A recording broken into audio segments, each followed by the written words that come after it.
Здраво дечки, добро дојдовте во уште едно видео од овој нов серијал за JavaScript.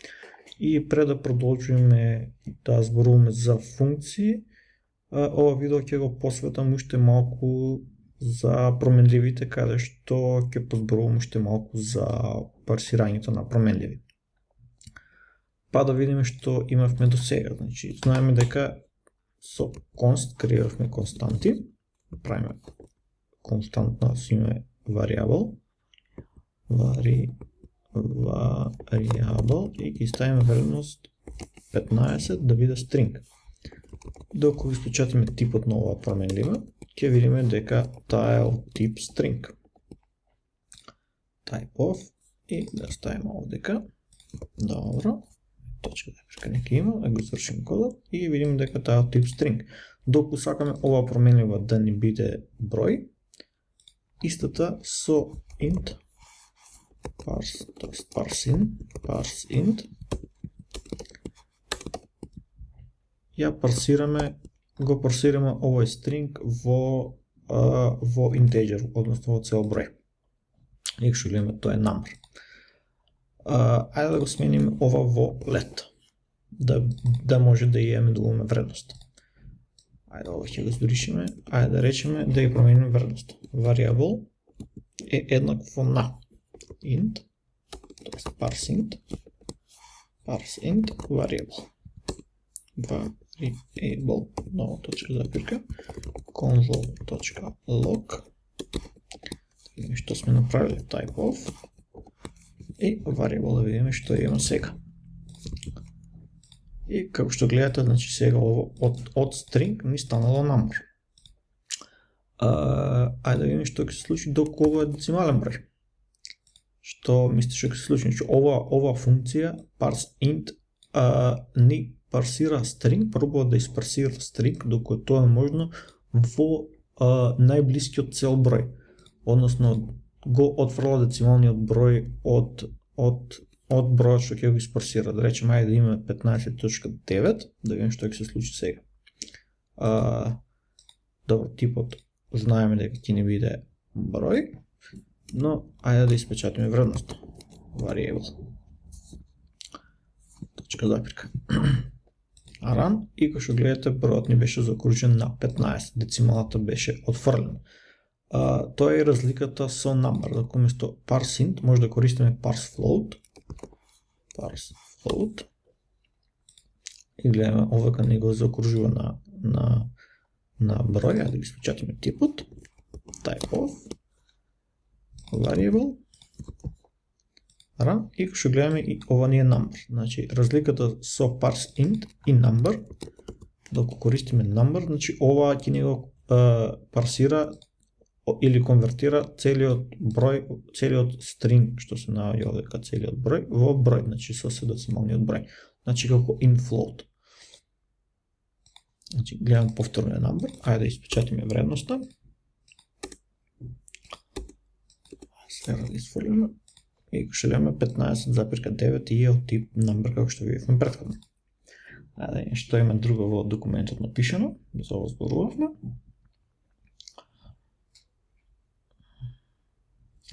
Океј, да видиме и за ова што е пишено овдека. Значи, креирани променливи, значи може да користиме истите овие променливи, number, string и boolean. Се вратиме во код. Значи, да креираме константа, const, variable е еднакво на, и може да речеме number, и заставиме да речеме број 15. 15 не е ми омилен број, не знам што се фати за овој број, 15 ќе биде the number to be. .log и испечатиме, да речеме, ајде со овака да испечатиме variable е еднакво на, и да ставиме вредноста, значи ова ќе ни ја даде вредноста. Да речеме type of е еднакво на, и тука ќе пишеме type of variable. Што ќе ни врати ова. Како што гледате, ни испечати дека променливата variable има вредност 15 и е од тип number. Исто, значи, може да го направиме и со boolean и string. Значи, креираме нов string. И като со boolean, тука имаме true или false. True или false може да ставиме. False.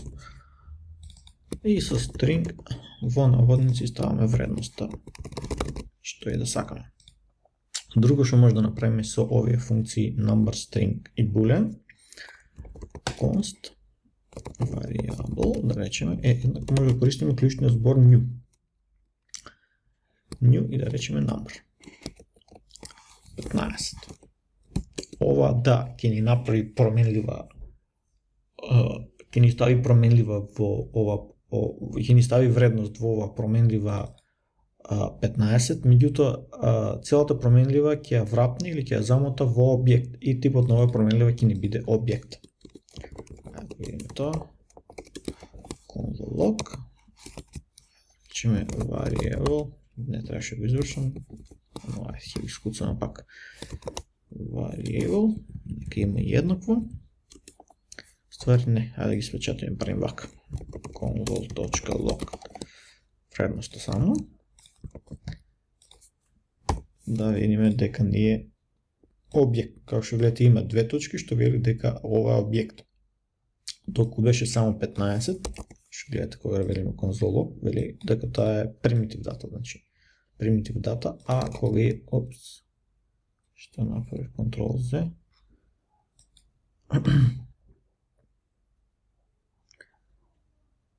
добро, тука сме и доку печатаме типот, за да се осигураме type of variable, ќе видиме дека ние од тип ова ни е number, меѓутоа кога имаме new number 15, ова ни е објект. Како што гледаме објект. Исто, значи, доку ставиме и string или boolean, ова значи ќе ни биде вредноста ќе ни биде врапната во објект. Тоа не е препорачливо да го користиме. Имам напишано и овдека еден пример. Ајде го, ќе ги скуцам, не мора да го копирам. Имаме const should log, истиот пример ќе го направиме, е еднакво на new boolean и ќе речеме false. Имаме променливо што вели should log, значи дали да логира, и велиме да креира нов boolean и со вредност false. И велиме дека if проверка правиме, доку should log, значи доку примитивна варијабла, рачунаме дека ова кратенка ќе ни провери дали е еднакво на true. If should log console.log, да речеме Никола. Да испечати дека Никола. Стартуваме, ќе видиме дека овдека ќе ни се испечати, иако овдека имаме ставено false. Тоа е бидејќи ова проверка ни проверува дали ова променлива постои и вредноста е различна од undefined. Во овој случај постои, не е undefined, има објект со вредност false внатре и кодот ќе ни се изврши.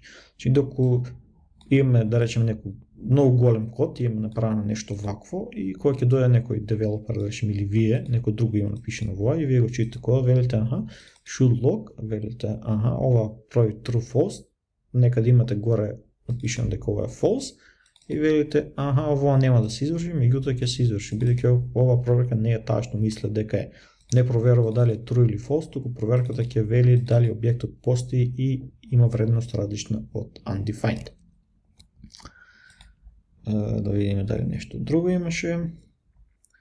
И да, за ова видео мислам дека горе-доле толку е. Да, може да спомнам нешто и за use strict, меѓутоа да речеме тоа ќе го оставиме за наредно видео. Поздрав!